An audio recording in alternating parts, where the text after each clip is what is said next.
তো রান্না বান্নাটা আগে করে দিলাম, করে ডিনারটা সেরে ফেললাম, তারপরে করব পাটিসাপটা। তো এখানে পাটিসাপটার সব প্রিপারেশন করছি, ওইদিকে এদিকে বাচ্চাদেরকে খেতে দিচ্ছি, খাইয়ে নিচ্ছি, কেননা দুটো করতে গেলে রাত্রে খাবারটা খেতে অনেকটা লেট হয়ে যাবে বাচ্চাদের।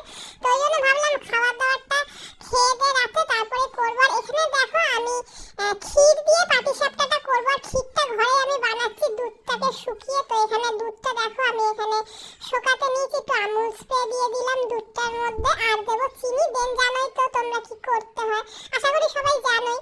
তো এখানে দুধটাকে কন্টিনিউ নাড়াতে হবে, নাড়িয়ে নাড়িয়ে নাড়িয়ে তো আমার হাতটা খুবই ব্যথা হয়ে গেছিল। তো দেখো এখানে দুধটা নাড়াচ্ছি, আর এখানে মেয়ে হচ্ছে ছোট থেকে আমুল স্প্রে খেতে খুবই ভালোবাসে, তো বলছে আমাকে বাটিটা দেবে খেতে। তো দিয়েছি, এখানে চেটে চেটে খাচ্ছে, আর আমি ভিডিও করছিলাম এখানে ওর।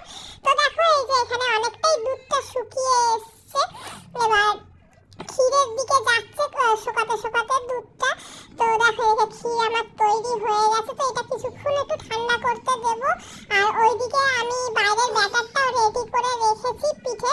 তো চলো এবার পিঠে বানাবো। আমি অনেকক্ষণ ধরে পিঠে বানাচ্ছিলাম, আর ভিডিও করার কেউ ছিল না, যেহেতু রাত্রে আমি বানাচ্ছি পিঠেটা। তো বাচ্চারা মানে হাসি ঘুমিয়ে পড়েছিল বেশিরভাগ, ওই হেল্প করে আমাকে ভিডিও বানাতে। এখানে বাবানকে ডাকলাম, বললাম একটু বানা। তো এখানে বাবান বলছে দেখো আমি পিঠে বানাচ্ছি বলে এখানে ইয়ার্কি মারছিল। তো দেখো সোনুকে রাত্রিবেলা টেস্ট করাচ্ছে,